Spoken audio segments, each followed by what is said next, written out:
Hi అండి, అందరికీ నమస్కారం. అందరూ ఎలా ఉన్నారు? బాగున్నారా ఫ్రెండ్స్? ఈరోజైతే ముందుగా వినాయక చవితి శుభాకాంక్షలు అండి అందరికీ. ఆ వినాయకుడి ఆశీస్సులు అందరి మీద ఉండాలని మనస్ఫూర్తిగా కోరుకుంటున్నాను. మన యూట్యూబ్ ఫ్యామిలీస్ అందరూ బాగుండాలని కోరుకుంటున్నాను. సరేనండి, అందరి పనులు అయితే అయిపోయాయా? మా ఇంట్లో అయితే ఇప్పుడే ముగ్గు వేయడం అయితే పూర్తయిపోయింది. పొద్దున్నే వర్షం పడుతుందని లేట్ అయిందని వేయలేదు. వర్షం ఆగిపోయినాకైతే ముగ్గు వేయడం స్టార్ట్ చేశాను. 1 అవర్ అయితే పట్టింది. ముగ్గు ఎలా ఉందో చెప్పండి ఫ్రెండ్స్. బాగుందా? బాగుంటే లైక్ ఇవ్వండి, సబ్స్క్రైబ్ చేసుకోండి, కామెంట్ పెట్టండి. ఇంకా అయితే ఇంట్లో వెళ్ళి అన్ని పనులు అయితే చేయాలి. మీరైతే అయిపోయాయా బాగా?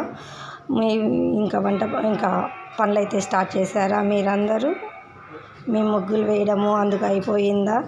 మాదైతే ఇప్పుడే అయిపోయింది.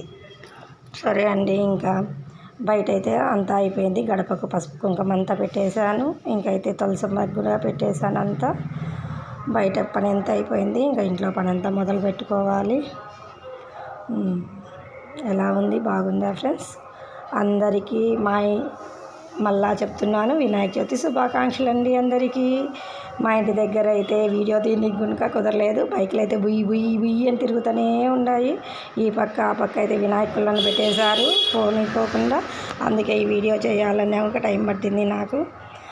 వాయిస్ ఓవర్ ఇవ్వాలన్నా ఒక టైం పట్టింది. ఇప్పుడైతే మా తులసమ్మని చూపిస్తున్నాను. చూడండి, బాగుందా ఫ్రెండ్స్? ఎలా ఉంది? నచ్చితే లైక్ ఇవ్వండి, కామెంట్ పెట్టండి, సబ్స్క్రైబ్ చేసుకోండి. ఇలా అయితే వేశాను. తులసమ్మ అలంకారం అయితే ఇలా చేశాను. మా స్టవ్ వచ్చిందండి. నైట్ అయితే 12 అయింది కడిగి పనుకునేసరికి. మా స్టవ్ అయితే ఈరోజు కొత్త పెళ్లి కూతురులాగా రెడీ అయిపోయింది. మా వంటగది అంతా బాగుందా? నచ్చితే చెప్పండి ఫ్రెండ్స్ అందరూ. ఇంకా ఇంట్లో పనులన్నీ మొదలు పెట్టాలి. ఓకే, బాయ్ ఫ్రెండ్స్ అందరికీ.